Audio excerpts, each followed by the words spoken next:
Mark, how's it going, dude? Good, man. Good. I just talked to Dave. He's going to join soon. Nice.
We're going to start a few minutes after because it always takes people a minute to show up. So just hang tight with us, guys.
Hey, Dave, how's it going, dude?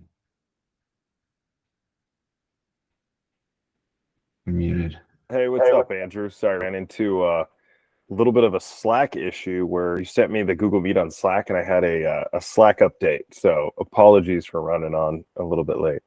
No, you're good, man. We're just going to give it a couple minutes and let people roll in. Classic Salesforce problems.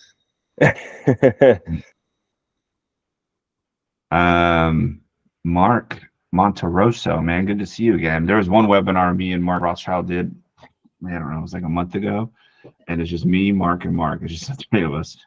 We talked to Mark for like an hour and a half. Good to see you, dude. How's it going? Good, man.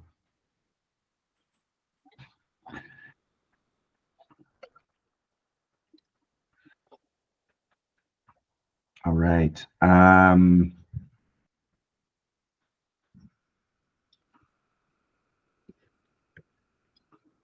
I think we're going to kick this off. The first little bit is just kind of intros, agenda, that kind of stuff. So let me bring this over here on the screen.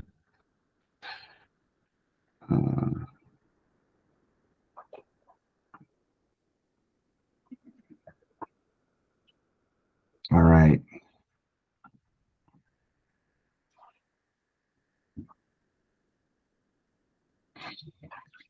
All right. Thank you guys all for being here.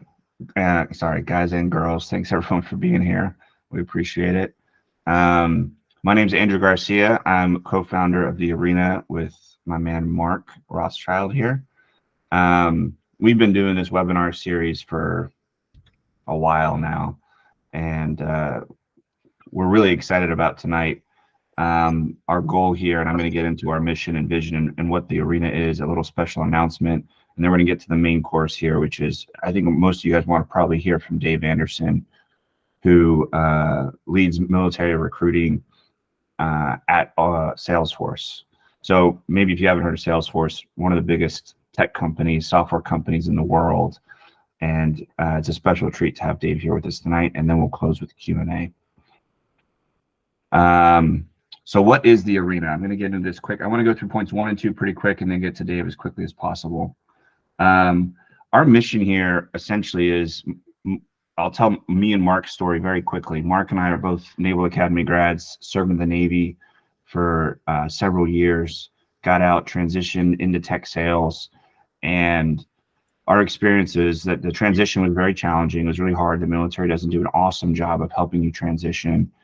And we were fortunate enough to have some help from some friends and some people, and we want to turn that around and help others.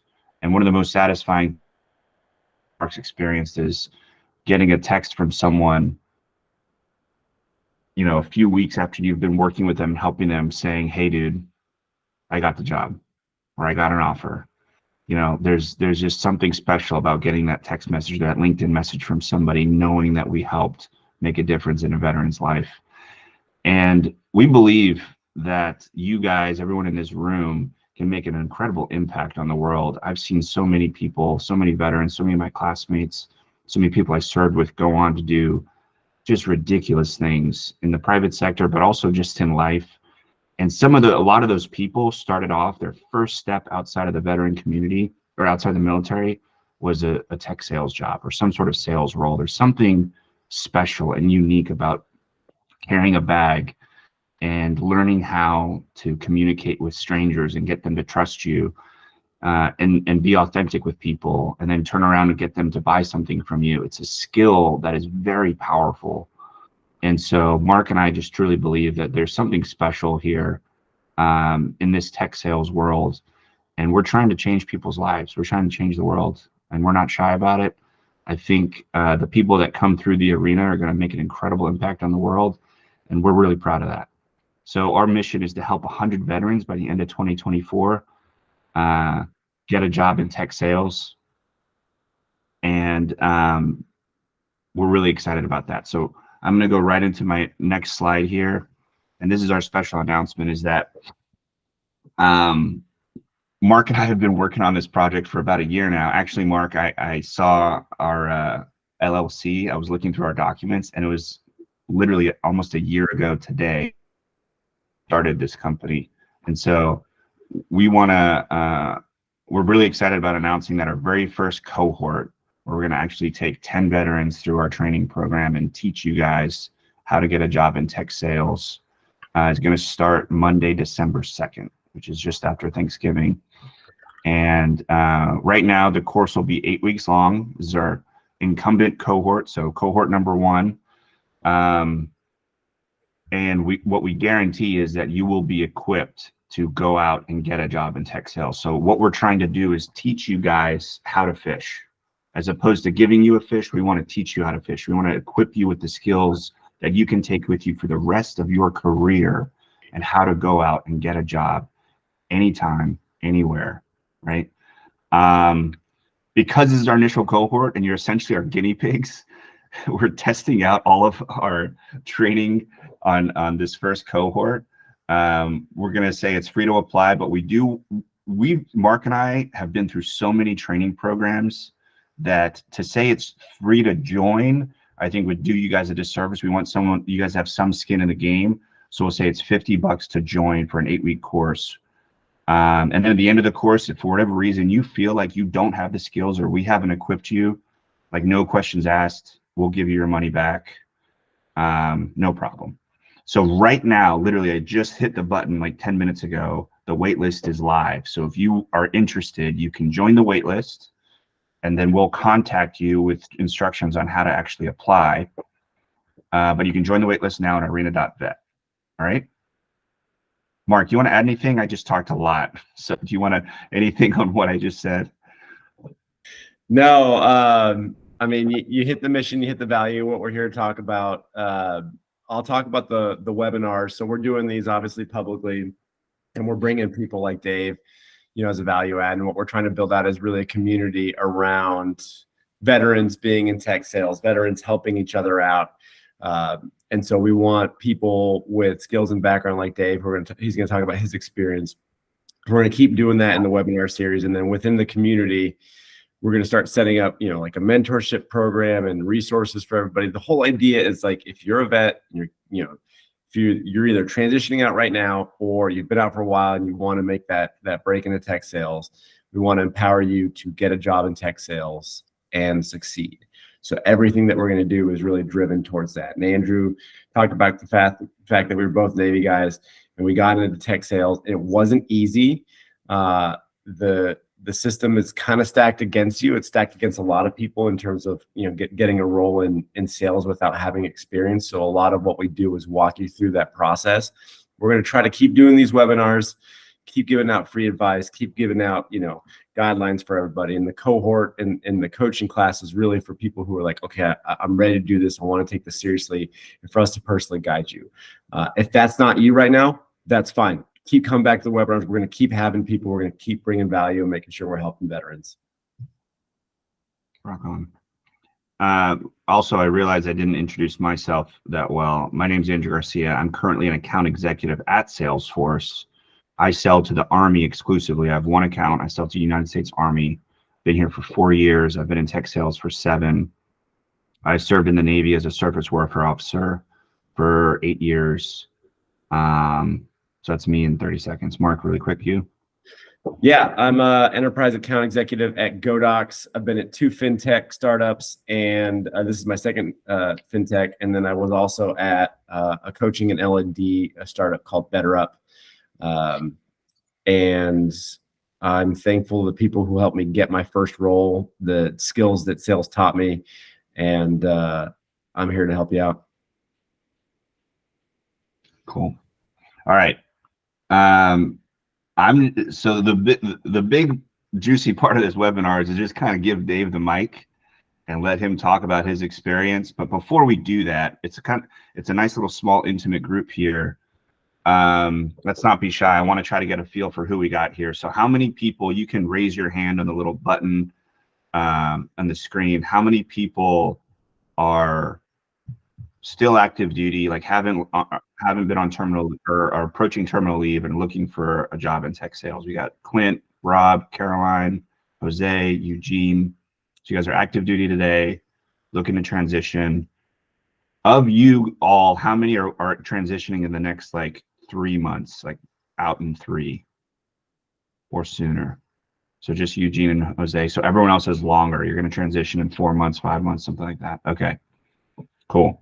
And then I'm assuming Nicholas, Mark, you guys are already out. Steven, I know you do. Thanks for being here, man. You guys are already out looking for jobs, Mark and Nicholas, or okay, I see Nicholas is looking, Mark's looking. Okay, cool. So everyone's looking except for Steven. It's actually kind of a nice treat having Steven here. So Steven just transitioned out of the military. And I know Steven, he and I have worked together, and he now has a job at Salesforce. So thanks for being here, man. I might randomly call on you to give, actually, let me do it right now. Give me the 30-second Steven story. So thanks, Andrew and Mark, for everything you guys have done. You both mentored me individually and personally.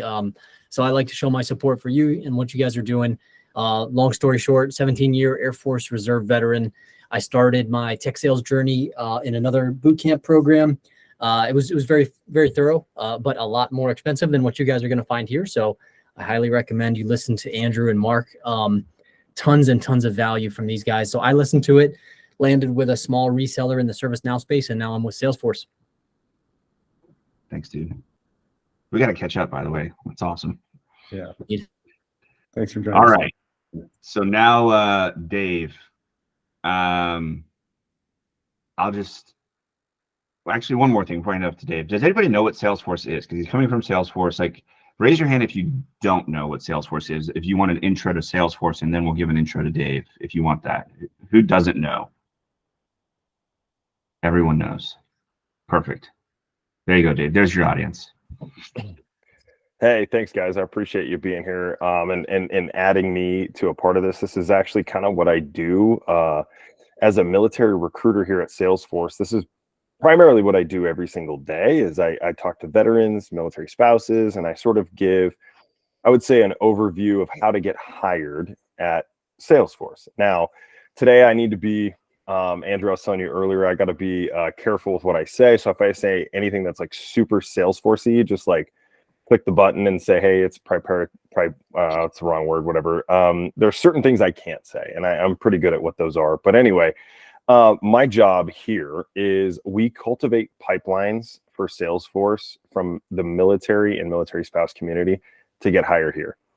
Typically what I look for is I'm also the Skillbridge manager, which, you know, at some point I was telling Andrew, I'm supposed to get some help. I'm supposed to get an employee at some point who would help me do the Skillbridge side of it and then help me do the direct hire. So I work on both ends right now, which is a lot for a company of, you know, virtually 70,000. It's tough to really place veterans sometimes. And the funny thing about it though is most of these tech companies, and this is something that, and I'll jump right into best advice, is if you're looking for a tech company, look for a company that sells into the US government. Reason being is they typically have someone like me that works there. There's someone that works in the military community, someone that works with the military community to help find you roles. A lot of times those can be, for the most part, you know, in consulting or, you know, higher end, I would say cyber or different things like that, that work directly in SCIFs and stuff like that. And they work at McLean. But the one thing that these companies are finding is they love the talent pipeline. And I think that is where you guys come into play, is that talent pipeline they're finding is individuals like yourselves who are like, hey, I think I could do sales, or I think I could do something in the revenue engine. And that's basically driving revenue for a company. They're like, veterans for some reason come in and they can just handle it. And that's very different than someone that went to a 4-year degree, maybe a little bit longer than that, has an MBA. They're like, hey, I kind of want to get into the sales orgs because let's just say I understand revenue, I understand economics, and I understand what businesses are trying to do. Those individuals have a lot harder time hearing the word no than someone that's been in the United States military. And someone that's been in the US military and I would say this is one thing I love about tech, and one thing I love about our community is it's rank agnostic. Doesn't matter if you're enlisted. For instance, I'm an E6 currently running an 06's program. Most of the people I work with, like on a daily basis across multiple tech companies, massive, I mean, huge organizations. It's usually like an 05 or an 06 that I'm talking to. And they're like, hey, how do you do this? How do you do that? And then they find out what rank I am and they look at me, they're like, how can you do that? And I'm like, I get it. Like, I understand that you're not going to understand where I came from, which I will kind of jump in really quick for an intro. I came from a recruiting office in Boise, Idaho. That's literally where I come from. I was a Air Force recruiter. I recruited special ops guys for the Air Force. I had a unique background where I did have some corporate experience prior to being active duty, but I was an enlisted recruiter.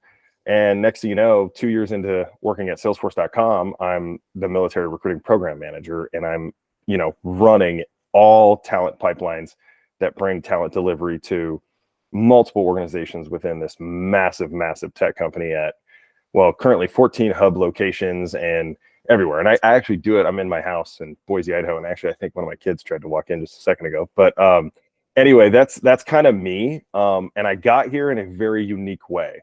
And prior to that, I want to stop real quick, just see if Andrew or Mark or anyone has any questions really quick before I explain how I got here and sort of, you know, what we do.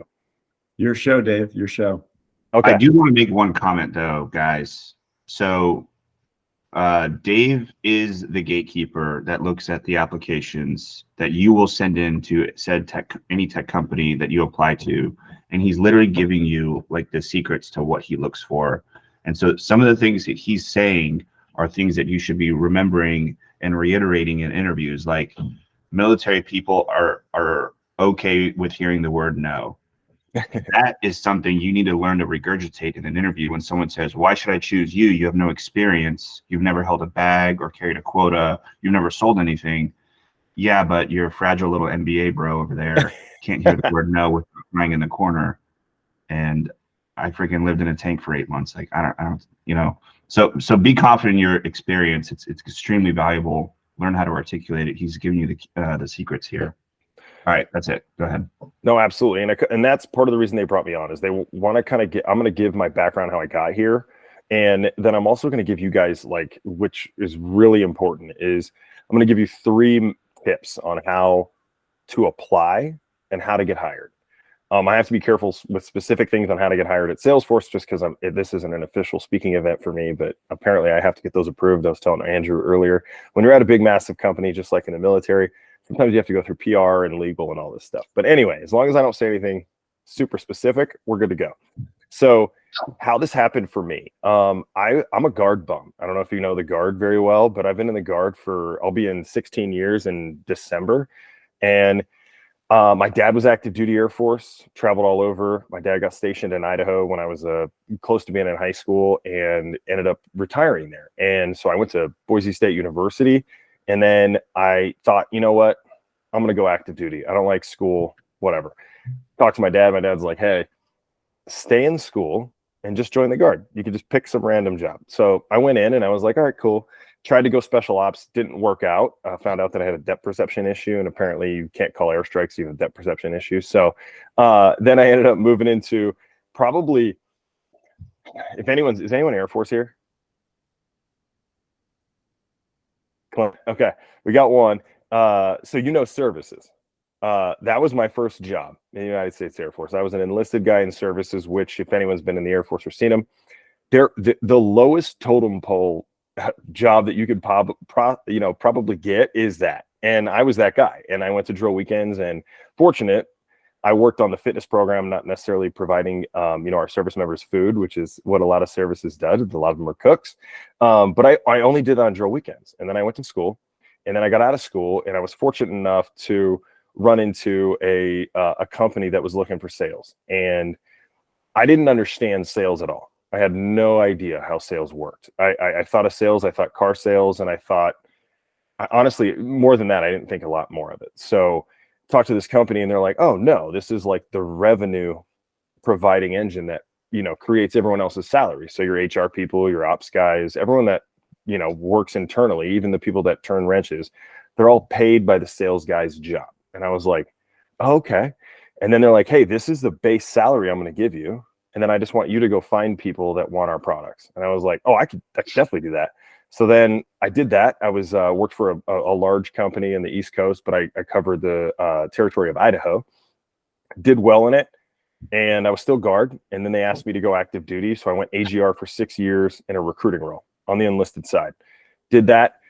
About 4 years into it, I was like, man, this is not what I want to do with my life. I don't want to work, full-time for this guard unit for the rest of my career. And I picked 2 avenues. I'm going to go into the 2 highest paying roles or positions that I can find with my experience. And most people, especially coming out of the military, they're never, especially in the transition side, no one's ever given this information that, like, if I don't necessarily have the right background, I can still get to any company I want to if I have the right personality. And that position is in sales. And I remember going, oh, I got it. Like, I know exactly what to do. So I picked the 2 industries that I thought were the highest paying. And one of them definitely was, and that's tech. And the other one I would say was medical device.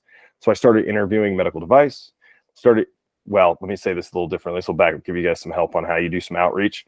I kept my LinkedIn going. I built my LinkedIn pretty well. So I had a good LinkedIn background. So I had some information out there. It looked good. I translated it to the best of my ability. And when I say that, like, that's one of the big things I want to talk about today is translating that military experience. Like, when someone asked me what I did, I was a talent acquisition manager that covered the state of Idaho, but also impacted national level recruiting operations. And so someone asked that, and they're like, but someone in the military had been like, dude, you're an E6 in the Idaho Air Guard. Someone on a corporate company goes, oh, wow, I can't believe you impact all that. And I was like, yeah, I mean, that's because that's what you do. And so anyway, reached out on LinkedIn. I started doing some cold reach out. I was fortunate enough to reach out to Mike Nolan, who happened to work at Salesforce.com, and he's my boss. And why this is unique is when I was a salesman, I used a CRM, a cloud service that provided me information on who I should sell to. And that cloud service sucked. And I was like, dude, and me and all the other account execs, we weren't even called that at the time, we were just salesmen. We're like, hey, how do I get the best CRM so I can actually get the right information to talk to the right people when I try to sell? And we always try to get Salesforce. So one of the first companies I looked at or did research on was Salesforce.com. And then I saw this whole entire thing that they had. I signed up on Trailhead.com, which is like our tech platform to basically start learning. Signed up on that and realized real quick, like, I'm not a tech person, but I could be in tech. So I reached out to Mike, told him, hey, I want to work for this company. They also had remote opportunities. So I was like, I want to work at this company and I want to stay in Boise, Idaho. How do I do it? And he's like, well, what do you want to do? And that's another huge thing. And I think this group's probably a lot more focused than most I talk to. But not knowing what you want to do, you don't want to go to a recruiter not knowing the job. Because if you go to a recruiter just saying, hey, I'd like to work at your company, that they have too many people coming at them at too many different times. So they're not going to give you the time of day. But if you come at them and say, hey, I want to do this role in the central US and I want to sell your software very specifically, and you have this open role and I think I'm a good fit, that recruiter is much more likely to talk to you. For instance, Mike, in this setting, I told him I wanted to be an AE or a senior recruiter. And he saw my background. He happened to be a guard bum himself from Massachusetts. And so he's like, oh, dude, this is some air guard guy. I'll talk to him. Talks to me, gets me on the phone, and I start explaining my background. And he's like, dude, yeah, you could do anything you want here. And that's when I started to believe. I was like, oh, okay, so I could really do it. And I'm sitting like, on the PT pad talking to this guy from Boston that works at Salesforce.com. And I'm in my Air Force PT gear. And I'm like, dude, I could do this. And he's like, yeah, 100%. He refers me to a role. And that happened to be a senior, recruiting manager for Salesforce. She worked out in New York. Zero understanding of the United States military. Absolutely zero. And he just told her, hey, as a referral, he's like, this is a good dude. You'll like his background. She honestly didn't look at my resume. My resume had, this is no joke, had spelling errors. It was not good. And she literally just sets up a meeting with me. I talked to her on the phone and she goes, oh my gosh, that's how long it takes you to get somebody in the US military? I'm like, yeah, plus X, Y, and Z. She's like, oh, this job will be easy for you. Sent me to a senior director. That senior director happened to know a little bit more about the military and goes, oh, I can't imagine what you've been through in military recruiting. This job would be perfect. They send me an offer. And I'm living in Boise, Idaho, just like, just trying to see if this could happen. And I get this offer from Salesforce.com. And I go and literally quit the Air Force full time and go back to the reserves like that. But I also had an account executive interview as well, which was mind blowing. I had virtually no tech experience at all.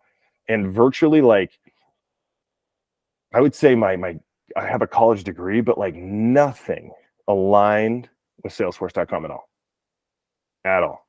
But the fact that I got in front of somebody, and I was able to translate my military experience, and they were able to just kind of go, oh, your personality is great. And sometimes it's only a personality fit. And I got up getting hiring. Within 7 months of me getting hired at Salesforce, Mike reaches back out, because he's like a senior director of military programs here, reaches back out and was like, hey, dude, how's recruiting going? Little did I know he'd already talked to my manager. And my manager goes, in 5 months, he's number 2 on my entire team. Because us as military members, we're like, they give us what to do. We just kind of do it, right? And then sometimes us that are a little bit more, the right word is, but let's just say we're a little bit more, we can make decisions on our own, right? We also do extra work because we're like, okay, that's done. I'm going to go here. And that's what the veteran group does. That's what our community does. And so she told him, this guy's number 2 on my team, and he's been here 5 months. And some of these recruiters have been in tech for 10 years. And so then Mike calls me and he's like, hey, dude, I need you to come be a program manager. And I'm like, okay. So then I got promoted in 7 months at Salesforce, and now I'm running military recruiting programs. Hopefully that wasn't too long there, Andrew, but I think that's my entire intro, but also just a couple things of how I did it. Oh, Dave, that was awesome. I think I saw a few heads nodding, and I saw a few people jumping in terms of like what resonated with them.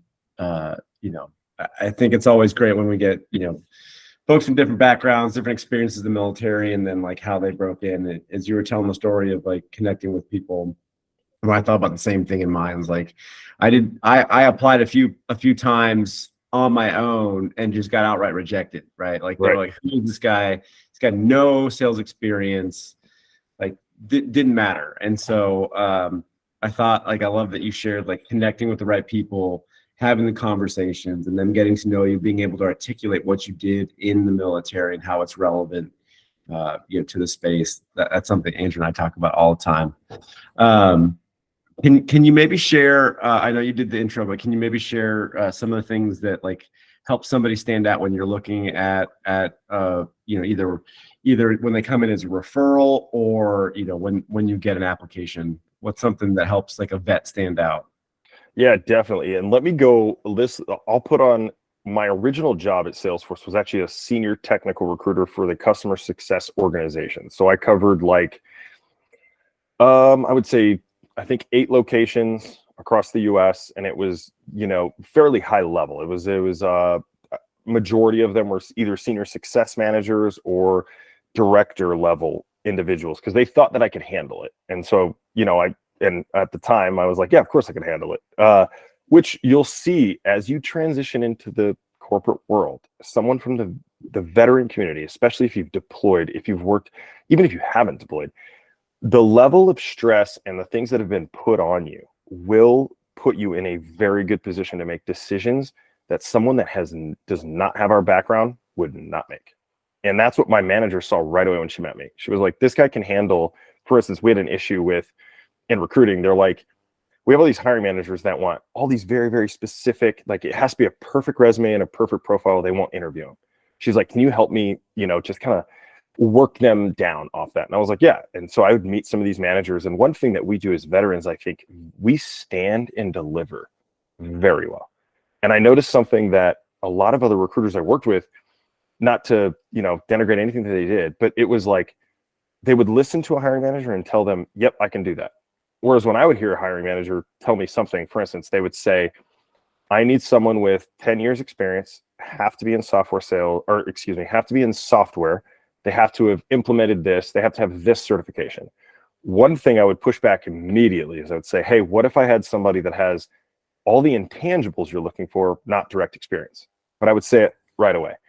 And a lot of other senior recruiters weren't doing that. And that actually changed kind of the conversation with the hiring managers. And they went, well, sure, I'll interview him. And obviously in my mind, I always, wanted to look at a veteran candidate. And a lot of us veteran candidates, like, someone may not have the direct experience, but they definitely have, like, that stand and deliver experience, which is like, hey, you tell me what you need me to know, and then you tell me to go do that to a customer, done. And it's no issue. So when I was doing that, I was not recruiting for the military at all, like, no veteran candidates, nothing like that. But one thing I noticed as a senior recruiter, and this is something that you guys need to know, this is across, I would say, majority, especially in tech, a lot of senior tech recruiters, when they open a rec, they send it out. Their ATS, which is an applicant tracking system, sends it out to LinkedIn, all the other places. There's a job posted. You see it, you think you're a good fit. You go and apply. Once you apply to that job, there will be an application that goes into that recruiter's, we call it a bucket. It goes into their bucket or into their system that they can see your application. I would say for a standard Salesforce job rec, you might see, and I shouldn't say Salesforce, I'll say a bunch of other companies, a bunch of tech companies. You might have 400 applications within 2 days. As a senior recruiter, there's no way that they would go through those applications. It's impossible. So a lot of times, and this is what I'm military, like, just so you guys all foot stomp. I can't believe I just said that, but foot stomp. If you don't have a referral, I can't believe I just said that. But anyway, if you don't have a referral, a lot of those companies and a lot of those recruiters will never actually see that application. So you could theoretically be the absolute best fit for a role. You apply for it. And let's just say you are literally, like, line by line job description. You have everything in line, and you're not even a veteran, right? Apply for the job. You don't have a referral. I would say 8 times out of 10, you're not going to get viewed, because that recruiter can only go through so many applications. At a lot of companies, a lot of those recruiters are influenced to look at referrals, because those referrals are coming from internally at the company. So number one, big, huge thing I want to tell everyone today, before you ever apply at any company, do not apply unless you have an internal employee referral at that company. I made this mistake as when I got hired. By the way, on Salesforce, when you look it up, it says try not to apply to like more than 3 jobs a year. I think I had 26 applications and I had 1 referral in there. And that referral was Mike Nolan. I had 2 interviews after that and I was hired. And no panel interview, no presentation, no deck. I didn't have to present anything. It was just because I was just talking to the right person. So without a referral, I would not apply, even if it's like the perfect thing. And here's another just quick advice. If you see like the perfect role, you're like, dude, I could absolutely, like I have so many contacts in the US, in the Army, right? And there's a DoD federal role for software company X. And you're like, I literally know the SES that covers and makes all the decisions for the Army for all software buys, whatever it is, right? Let's say you're that person. Still don't apply. Reach out to someone at that company first and say, hey, I'm this guy or this gal and I have this experience. I can do this job. Will you talk to me for 5 minutes? If they say yes, then you speak to that person and then ask them at the very end of the conversation, is there anything that we've discussed today that would make you not refer me to this open role?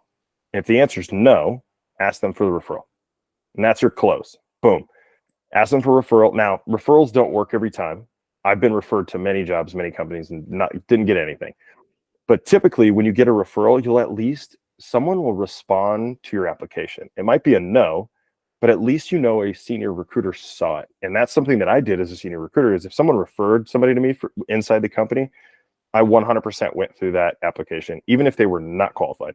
And typically what I would do, just as like, just like, oh, I want to take care of this employee's referral, I would still give them some feedback and say, hey, here's some information. If you had X, Y, and Z, I think you'd be a better applicant. And at least give them that info. And that's the referral, is you got to have it.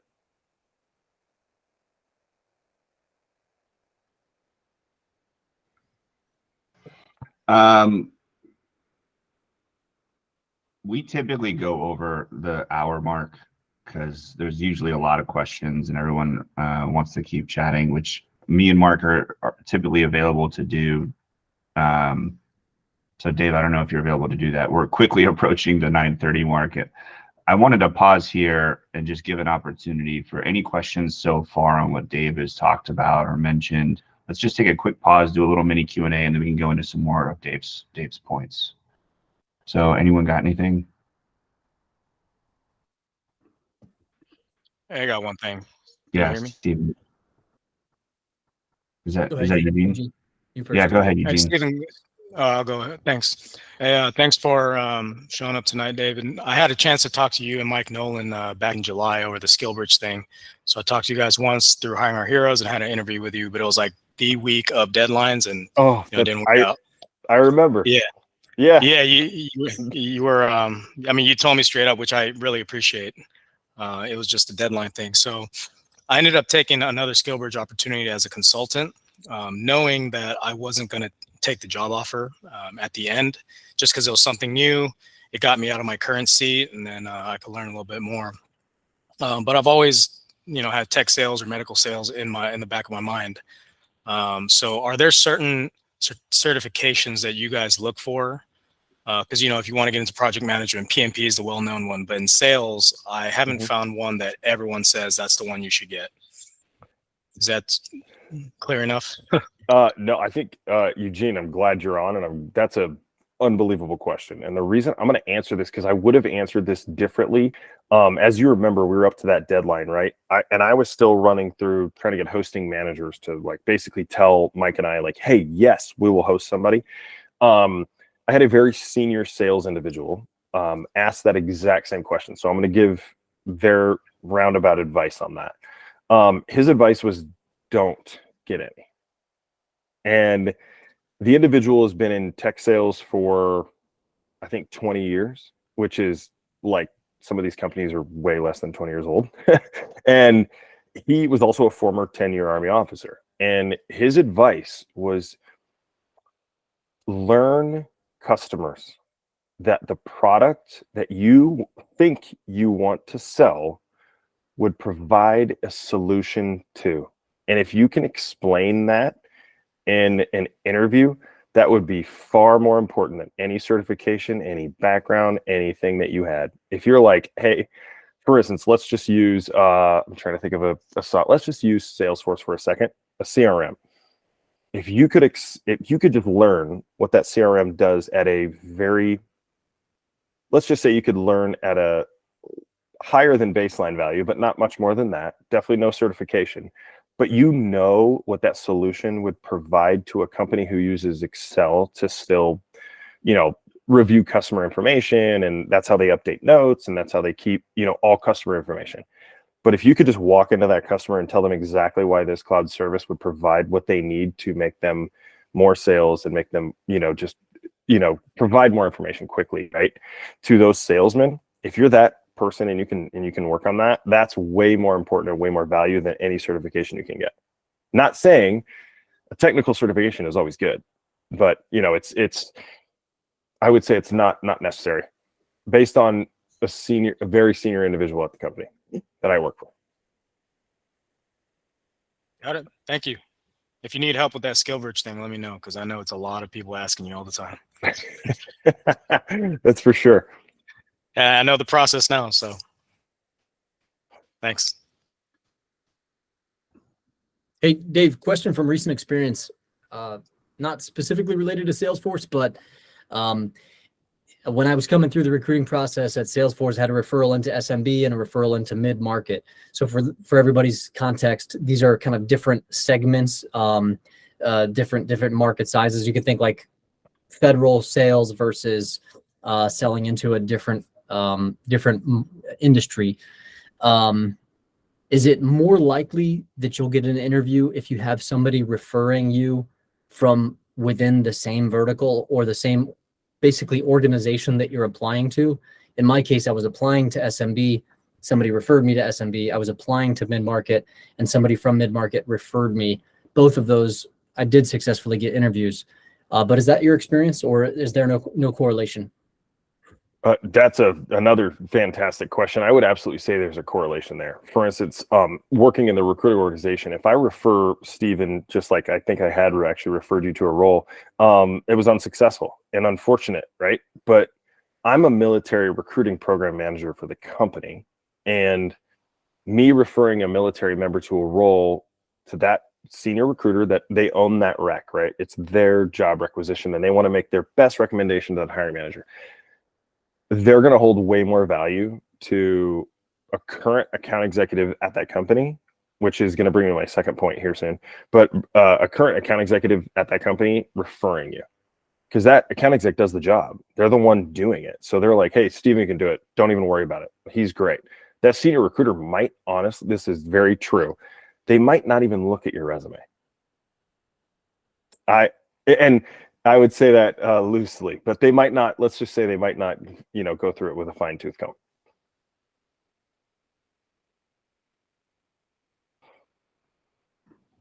Nice. And if nobody has any questions on that, that brings me to the second point I really wanted to bring up today is when you're doing your networking, right? Network specifically into the company and the role and the level that you want to do, or that you think you can do. For instance, like if Steven was explaining this perfectly, if you believe that you can sell to small, medium businesses, and you're like, I know I can do that. I want to, I care about that level of customer. Cause that's another thing that people don't look at in sales is sometimes be a very successful salesman. If you care about the customer you're selling to, you're going to be very successful, because you're really going to try to match your software or whatever. Let's just keep it in tech. You're going to match your software to their problems, and you're going to know their problems, and you're going to try to help them with them. And you want to help them save money and be able to build and grow their company, not to a small, medium business, unless they want to keep it that way. But if you network with individuals that are specifically in those verticals and specifically at those levels, and then you get a referral, like Steven was just mentioning, into a senior recruiter who's recruiting on that level of rec, like they're so much more ready to interview you. It's insane. For instance, like even when I came through, Mike knew my military history. He reached out to a senior manager of recruiting for Salesforce.com and was like, hey, I know this guy doesn't have like tech experience or whatever. I can tell you based on my senior level manager experience in recruiting, he'll kill it for you. And she was like, interview. And I honestly, I mean, I literally had spelling, like I literally didn't like, I had my resume legit had spelling errors, which is embarrassing, but you know, that was, I was working through it. So anyway, that's another pillar that you really want to focus on, is like network with that very specific role, very specific level, very specific company, then ask for the referral. Yeah, Dave, one thing I'd add to that, maybe tied to Rob's question that we had in the chat in terms of like time, the specific networking is really good when you are in apply mode. If you are somebody, because we've got some folks here that are active duty, if you're further out, that doesn't mean you should not be doing specific networking at that point. You should be doing general networking, and everyone should be networking, and everyone should be connecting with other veterans on LinkedIn or connecting with people that they want to talk to at these companies. But if you're further out, the absolute best thing you can do is start having conversations with veterans like Dave, like myself, like Andrew. There's we can give you a list of dozens of people who you should talk to, because that, especially if you have time, that's going to give you the ability to understand, okay, let me hear about, how Salesforce sells into small or medium-sized enterprises, or how Salesforce sells into the military, or let me talk to Mark and see what it's like to sell to banks and credit unions. It's great. They always have money. So like that can like give you, time to get an idea. Because especially like if you were like me, when I started, I was like, I don't really know like what kind of like tech I care about. Like, I care about tech. I think that's interesting. Like I've always been kind of drawn to that, but like, I don't know the difference between, Salesforce or Zoom Info, or, now there's dozens and hundreds. So that some of that more generic networking can start you. And then it's like a funnel that you're going down. As you get closer, you kind of, and Andrew and I walk through this with the people that we coach and mentor. It's a process to get down to a short list of companies, but it starts wide and then goes, more specific. Definitely. And Mark brought a good point there too about networking. So if you are further out, there's a great site out there, and I haven't vetted it a ton lately, but it's called Veterati, and Veterati was a customer of ours. I mean, I think they might still be. But I know a lot of employees that I work with that do veteran calls. They actually they book all their calls through Veterati, and there's lots of other companies who basically give their employees volunteer time. And if they have any veteran like background, a lot of them go on Veterati and they become a coach, or they become like, not a coach, it's the wrong word. It's not a coach. It's like, they basically will just set up a call and talk to you about how to transition, or like, it's usually a 30-minute call. You're not going to get any more than that, by the way. But it's usually a quick call, but you could go on there and go, let's just use Zoom Info. And then you could go account executive, Zoom Info. And if they're on there, you could try to book a call with them. It might be far out, but it's definitely worth doing that, because you can network with them, for periods of time prior to your separation. And that'll really help you kind of understand the day-to-day of, as Mark said earlier, carrying a bag or something like that. You're able to like go, okay, this is no shit. Like I'm actually going to be holding the quota, and if I don't hit it, like I might be out, and sometimes that's important for a vet to know. Like it's not like, a recruiter for the Air Force who doesn't hit goal, like they're not going to fire you from the Air Force. Like you might get, reassigned, but you're not fired. Whereas in the tech sales world, like that's realistic. I want to add a thing here on the what do I do if I'm kind of far out, just because our audience tonight, there's a few folks that are far out or further out. This is something if I had known without a shadow of a doubt that I was going to get into tech sales, and I'm like a year, like 12 months out from retiring or getting out of the Navy, one thing I would do is I would work and flex my prospecting muscle. So you guys don't know this yet, but those of you who are still in and haven't gotten out yet, or haven't gotten a job in tech sales yet, all of you are going to have to learn how to prospect. Pick up a phone, call a stranger, get them to buy something. I do it all. I'm at one of the best tech companies in the world, one of the highest ranking sellers at this company, and I'm still picking up the phone, guys. I did a call yesterday with a group of veterans, and I showed them an email I sent to a high-level executive that I've never met before, trying to get a meeting. So prospecting is a muscle that you will have to grow for the rest of your sales career. So here's what I would do. I would find a way to practice prospecting, volunteer at a company. I don't know if you guys have heard of network marketing companies. Some people call them Ponzi schemes or whatever you want to call them, but there's a bunch of network marketing companies out there, and you can sign up. And when you sign up for these companies, you literally just prospect. You literally just call people and get them to buy your thing or sign up for your team. There's something special about learning how to be rejection proof. So this is kind of like a far off left field tip that most people maybe don't think of, but what you want to be able to do is find a way to volunteer somewhere, or even get paid as a side job if you can, if the military will allow it. But this is then something you can put on your resume. So when you get that inevitable question of, you've never done this before, Rob or Caroline or Clint, you can say, actually, not only have I sold, I've freaking volunteered just so that I could get better at it, so that I could join your company.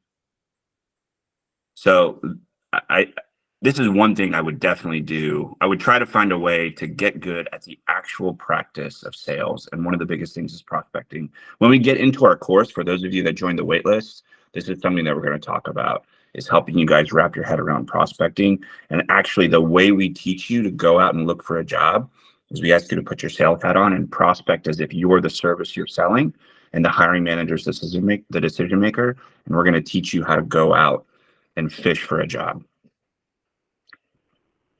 Out. That's all I got. And also another. Oh, go ahead, Dave. Sorry, just real quick, just to jump on that with Andrew. Like, another thing that I want you to like take every single no is like you're getting closer to yes, because as a veteran who, much like you guys, was looking for a role, I just happened to have I was a direct hire out of active duty, but the amount of rejection I had is unbelievable. And I want to make sure everyone knows that, because like I'm standing here telling you guys a great story and everything's awesome, right? And it worked out great for me. I interviewed from 2019 with multiple companies all the way through the end of 2020 with hundreds of rejections. And I want to make sure you guys know that. Like, it's not like I picked a company and told you the exact playbook to get hired and then got hired. It was like I went through, especially in, I know someone just mentioned medical device earlier. That was kind of like what I thought I was going to go do, because I had a lot of friends in it. And I mean, I went through so many interviews and got so many rejections. But the best thing that someone told me, the best advice I ever heard, was like, every single one of those no's is getting closer to yes. And that's super salesy, whatever, but it happened for me. So, you know, the rejection stuff, like, it's all going to happen. Like, it's very realistic. Like, and you need to make sure you know that, but like, boom, move it off, you know, and don't be salty about it either. Because I tell, like, Eugene just like talked to me about this, and like, you can tell he's not mad at me that we couldn't match him with a Skillbridge opportunity. He moved forward and he's going, and he's also on right now with other Salesforce AEs. And now I'm going to probably hit Eugene up for a Salesforce AE position that I might have. So we'll see. But anyway, you, Dave. Yeah. Anyway, lots of rejection, and unfortunately, the civilian community does not understand what we've been through, what we go through, how hard it is to transition, and also, I would say, what we do to like just walk around and be a regular civilian. Did any of you, like, it takes a very long time. I still don't feel that way. Like, I work in these tech companies, like, I still don't feel like everyone else in the corporate company. I'm still feeling that imposter syndrome sometimes. I'm kind of like, I look around and I'm like, oh, they did this, they have that. And I'm just this E6, right? And that still comes into my head sometimes. And you got to push it away and let it go. Because it's like, dude, we can do anything. Look what we did under pressure in multiple situations and multiple countries and all these different things. So anyway, hopefully that's just, you know, some more advice, and also just you know, some more motivation there.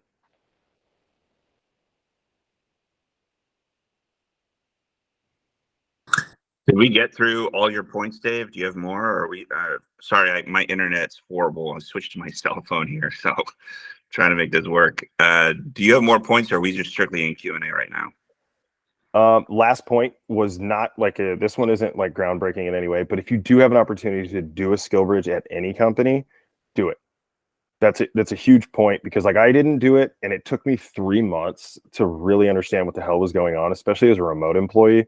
I had no idea what the hell was going on. And there was multiple times that I only worked a couple hours a day here at Salesforce and was just confused, because like I'm looking at my computer and I'm like, I don't know what to do.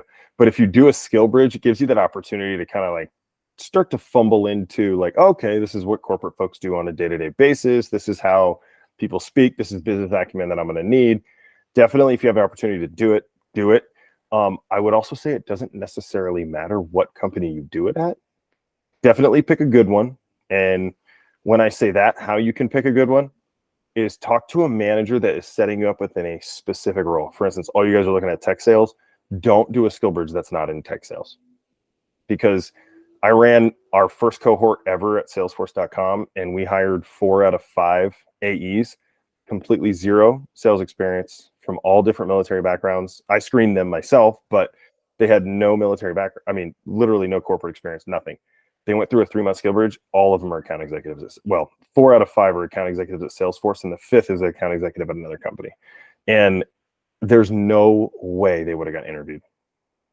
Maybe if they would have talked to somebody like myself and got to that, got that referral or something. But like, the Skillbridge provides you such an opportunity to interview for a full-time role that you wouldn't have necessarily got, because you can network internally when you're there. So that's the last one for me, Andrew. Thanks, dude. All right, let's just open up to questions from the group while I try to log into my computer. Go ahead. Samuel's got some points on Skillbridge, and actually this is a point I want to make. There are a lot of programs out there. Samuel talking about service to software. Skillbridge is a way into a lot of companies. Andrew and I did a program. I think, did Chris leave, Andrew? Yeah. So Andrew and I did a program called TechQual, Sales Platoon. Look, there are dozens of programs out there. And part of what we're trying to do is make sure you know that you have options. We want one of those options to be the arena and help you out. But if we're not the best setup for you, then you need to find the best setup. And part of that networking is finding and talking to people and understanding what programs are out there. There are a lot of really good ones out there. And I think I didn't know that when I got out, and I was lucky to find TechWall and help me kind of, bridge the skills I needed to be good in tech sales, at least to get, in the ground running. But there are a lot out there, and I think it's on you to kind of go out there and find which one works best for you and which one aligns with how you learn and how you want to succeed. Agreed. And then if you can accompany one of those to a Skillbridge, you're going to be really far ahead of your competition. And the best thing too, guys, and just to give you some like, this is just kind of like I would say illuminating and also just very positive take on something. We had an individual last year who this individual had no Skillbridge, nothing like that. He was a SEAL guy. He was a sniper instructor, and he literally changed. He basically put a sniper instructor's, he was an 03, I believe, or he was an 03 or an 06, but he basically put a sniper instructor's resume together to translate that how it would be into sales. And he did a phenomenal job. So I don't want to say that it's not possible, but his resume was so translated to sales, it was mind-blowing. And the best thing about this, guys, is the best thing about sales in general is everybody's typically pretty high performing. And so the veteran candidate is attractive to them. And it doesn't necessarily mean you have to have the right experience. They're very attracted to it. For instance, this guy he interviewed with had happened to read every Navy SEAL book there is known to mankind, and was like, oh my gosh, I can interview a Navy SEAL. And this recruiter had zero military experience at all, reached out to Mike and I and just was like, hey, can you tell me about this guy? Like, what do I need to know? And we were like, just get on the phone with him. Like, get on the phone with him. He's probably great. And got on the phone with him, and she just put him in front of the hiring manager. The hiring manager goes, I'd rather teach this guy software and sales and know what he's going to do based on his resume and based on his background in the military and hire him. That dude was over 130% of goal year one and is continuing to do the same now. And he is one of our biggest advocates now, and he has no military experience, but he's a hiring manager at a very, very large company. And he loved that vet experience because he goes, I get it. They got grit. They have tenacity. They understand the word no. And they also understand sometimes you have to go around that word to make sure you can get with the mission done. And anyway, just, some positive experience there that I've dealt with on somebody that was not related to us in any way, but just got hired. And it's just awesome. There's a lot of opportunity in tech sales for sure.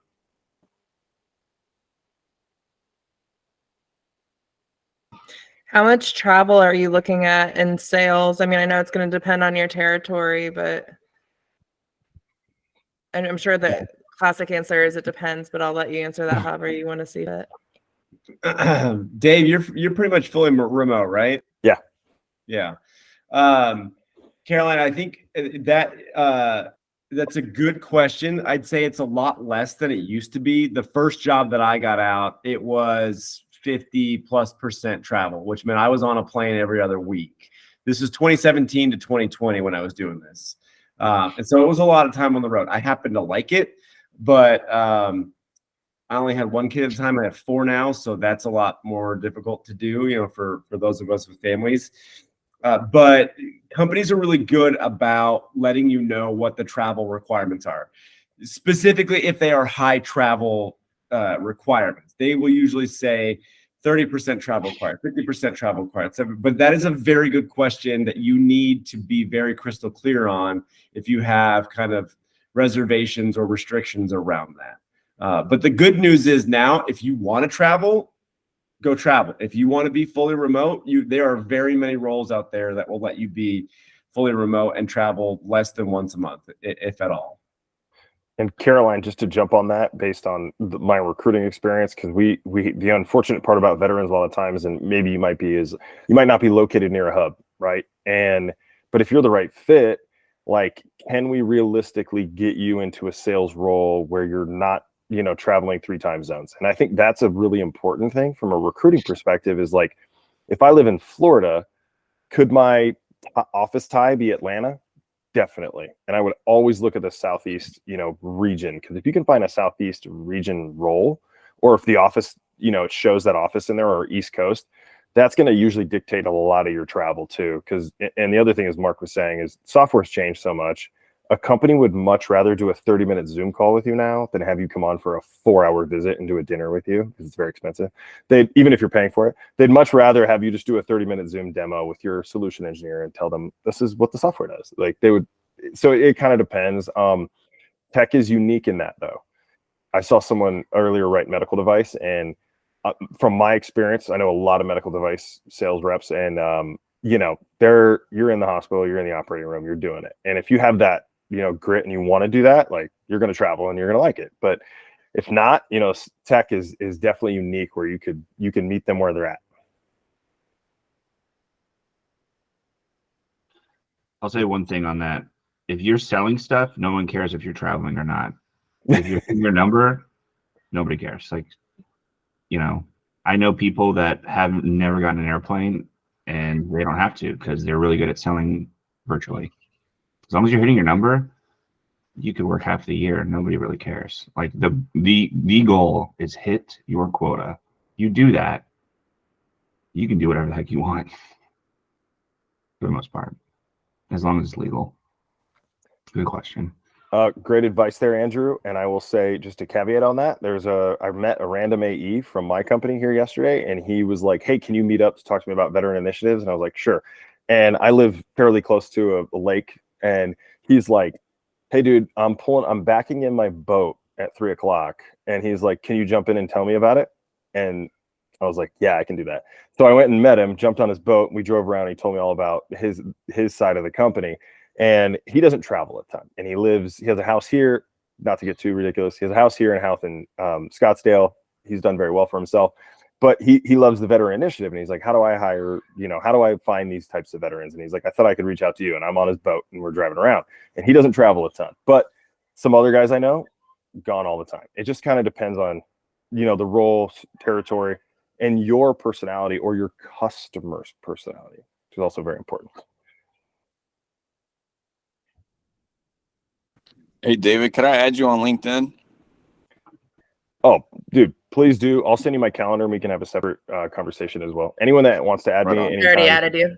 Awesome. Yeah, no, I'm a big LinkedIn guy now. I'm And trying Mark. to get up to Yeah, Garcia's level. everyone should be connecting with everyone on these calls. Like, follow up, like have chats. When you start, because this is like informal, right? We're all just here to help each other out. One thing I will say, when you start reaching out to hiring managers, or you're reaching out to account executives, you're reaching out to other people, like, you want to be respectful of their time. I highly recommend the book 20-Minute Networking Meeting. There's a veterans edition, and it just helps you frame the conversation, especially when you're job searching. Like, if you're just catching up, you're like, hey, I want to hear your experience. Like, it's great. If you're going after a hiring manager, you're going after an AE at a specific role, you want to come off as professional and know what you're doing. That book, 20-Minute Networking Meeting, gives you how you're going to kind of run that. You can do it in 30 minutes. It doesn't have to be 20. I recommend 20, but it gives you a framework for running a networking meeting. Again, one of the things that we're big on in terms of when you're doing that outreach. But yeah, throw in your LinkedIn, find everybody on here, connect. LinkedIn is where it's at. Definitely. And also, I would add on to that, don't be offended if you reach out to somebody and they don't get back to you, especially on LinkedIn. Like, don't be offended by it. Yeah. And then if you really think you're a fit and you really think you want to talk to them, send them another message. I know Steve and I had a few back and forths where I think I missed a few different calls with Steve or Steven Caruso there. And, he kept coming, but it was always very respectful. It was very like, hey, Dave, I know you're busy. I know this. Do you mind if I jump on again? And I was able to get, in contact with him and then connect him to the right people. Because sometimes that's all you need. You just need that one person.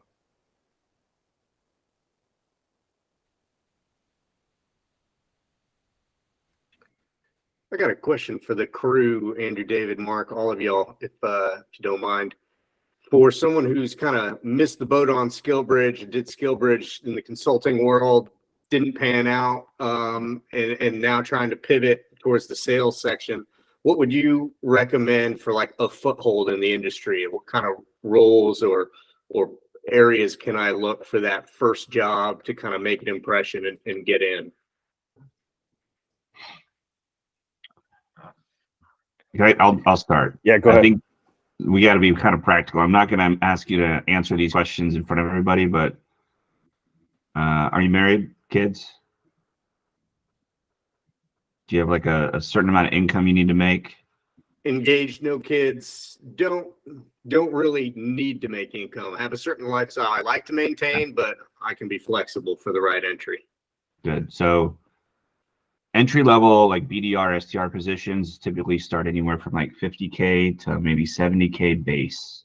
It's like your very entry level sales position. You're cold calling all day long, setting meetings for account executives. The OTE is maybe like anywhere from 80 to 100K. Does everyone know what I mean by OTE? OTE is on target earnings. In the sales world, it's just how much money you can make. It's typically split into two things: the base pay and the variable pay or the commission. The base pay is what you're guaranteed to make. You could sell nothing. You're guaranteed to make the base. So 100K OTE comp package could usually the split is 50-50. So if you have a 100K OTE comp package, 50K of it is your base, your salary, and the other 50K is your commission. So if you have a quota of $1 million and you sell $1 million worth of widgets, you're going to make that other 50K and you can complete your OTE. Let's say your quota is $1 million and you sell 500,000, you're going to get $25,000 of that 50K OTE. Does that make sense? Where salespeople knock it out of the park and start buying boats in lakes they don't even live near, is when you start, your quota's $1 million and you sell 5 million. And instead of making the 50K OTE or the 50K variable, you make 250K. Because what happens after you exceed your quota is you go into what they call accelerators, and it's basically taking a rocket ship to the moon. You make a lot of money really fast. So I ask because some people are like, I'm married, 3-4 kids, like I need like a steady salary like soon. If that's not you, then you can start in the SDR, BDR pay range world. And typically you would be in that role for about a year, and they promote very quickly, especially if you're good, you can promote faster than a year and go into an AE role.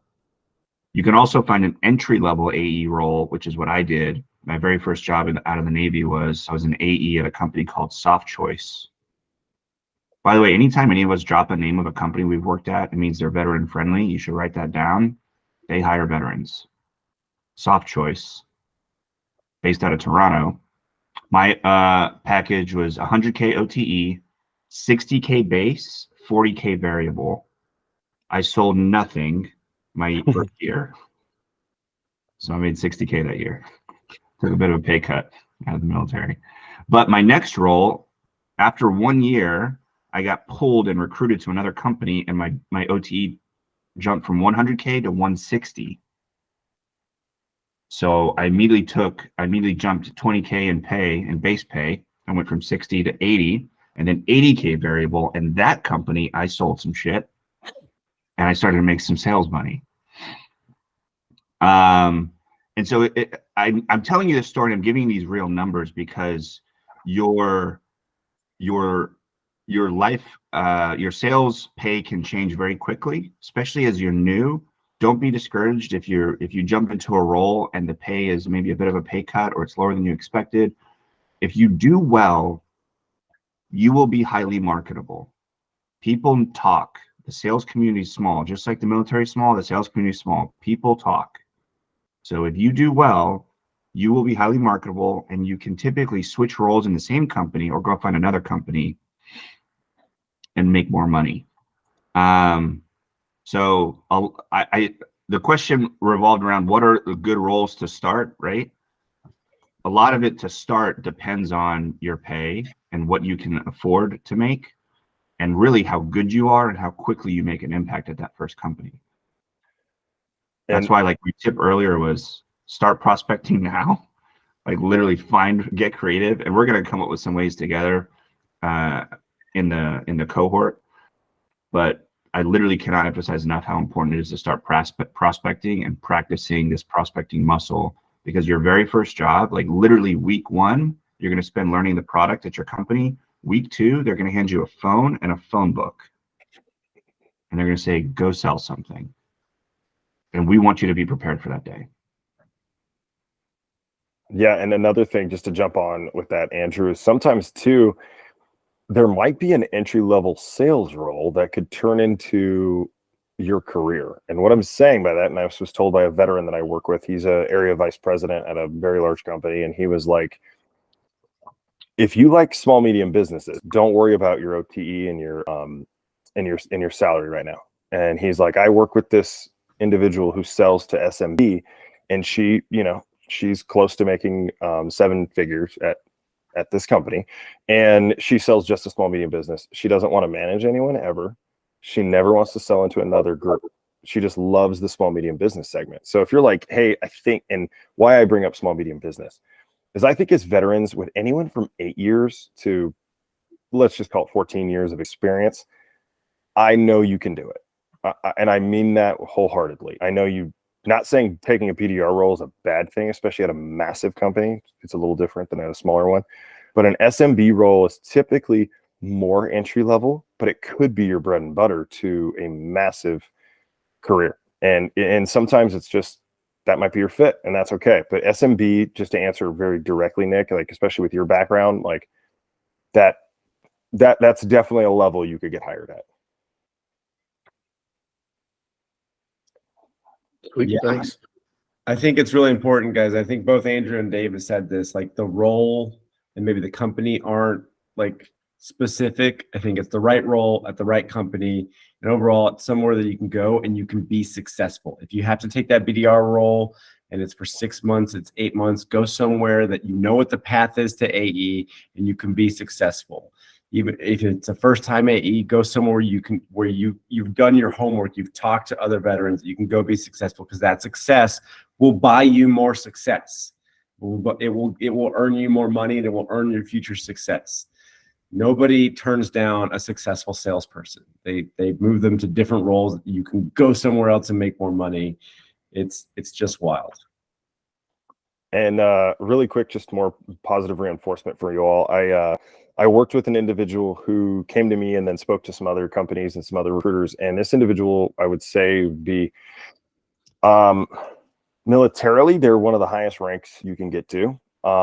And when they came to me, they were so humble and so prepared, so ready to go. They knew they wanted to be an individual contributor, not manage anyone anymore.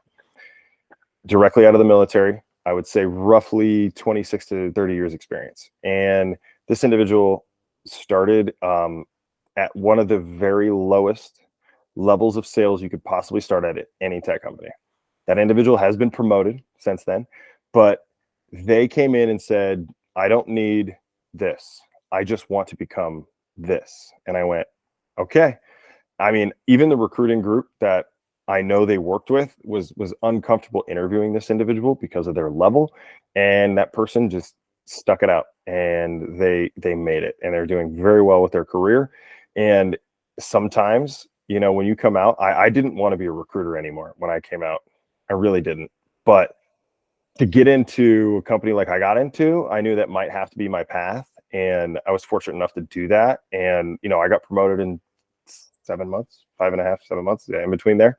And so sometimes you might do that, but if you know where you want to go and you're like dead set, hey, this is exactly what I'm going to do. Also, that's a very salesperson's mentality. You're going to do it. That's a great point, Dave. I think you got like, yeah, I'm sure people on this call, we've all done amazing things, right? You've done incredible things. You should be proud of it. You did in the military. You need to remember that, but you also need to, you know, check your ego at the door for whatever that first role is, because you're going to have to put in some work, and you're probably going to eat some humble pie, because, you know, nobody is really just crushing it on their first day in sales. So you're going to get a few rejections. You're going to lose some deals, and having that humble mentality, being open to coaching, you know, even if you were a high rank in the military, I think that's going to set you up for success. I worked with a guy who was a lieutenant colonel in the Marine Corps, came in at like just the standard level AE, just like the rest of us. And I was like, Colonel, what are you doing? He's like, I don't want to manage, you know, Marine knuckleheads anymore. He's like, this job is great. He's like, I'm just in charge of myself. I can make a lot of money. Like, I mean, it was just wild. Like same thing. He just wanted to just make money and not be. He's like, I don't want to get calls that Johnny Marine is in jail. I just want to sell software. That guy killed it. So, all right, Dave's out. Thank you, Dave. Hey, everybody, make sure you connect with Dave. He's a great resource. Ask him your questions. He's very generous with his time. So Andrew and I are really thankful that he got to join us. Dave's awesome. I'm muted. All right, Andrew, wrap it up. What's the close? What's the call to action? Yeah, so if hopefully this was helpful for you guys, and we're going to continue to do these webinars. If you go on our website, there is free coaching for Mark and I, which we're offering. A lot of veterans I've been getting a lot of these coaching calls with people, and I'm learning a lot about the specific struggles that people are going through today. When we were going through things, they were maybe slightly different almost 7 years ago. So we're getting really good ideas on specific struggles people are going through. We're using all the things that Mark and I are talking to veterans about, and including that in the course material.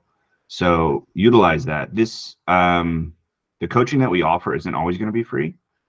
It's free for now because we're really in this like learning mode and trying to learn as much as possible about the veterans of today, and specifically what you guys are going through. And to be very frank with you guys, also, like, Mark and I have been taking these calls for literally like probably the past 5 years. Like, ever since I was maybe 2 or 3 years into sales, we've been like kind of coaching and training and teaching veterans like how to do this. So we're pretty confident in the things that we talk about, and we know what works and what doesn't. So if you guys are in the window, I'd encourage you to sign up for the wait list, at least apply. The application process, I'll tell you, it's going to be fun. It is going to be a very interesting application process. I think you'll enjoy it. And I just love doing this. I just love hanging out with you guys and talking with you guys. I love hearing your stories and where you guys have all come from. So thank you all for being here. Yeah. Mark and I, we're not sticking around. We're going to shut it down, right? Yeah. Okay. So on the shutdown note, a few things. If you have feedback, send it to us, shoot us an email, find us on LinkedIn. We want to know, was this helpful? Was it not? What would you like to see? What are you struggling with? We're trying to make these webinars, once a month, once every 3 weeks, trying to figure out how often it makes sense. The next one, we're talking to somebody who works on military resumes. So she helps veterans who are getting out work on their resume. So these are the type of people we're looking. If there's something that you're like, hey, I'd really love to hear from, we heard from a recruiter from Salesforce. We have other recruiter friends. We're working on this resume writer. Like, if there's something you want to see, give us the feedback. Again, the whole point that we're here is to help out the veteran community. So if there's something we can do to help, let us know. All right, y'all. Take it easy. See you out there. See you guys. Awesome. Thanks, y'all. Thanks. Take care.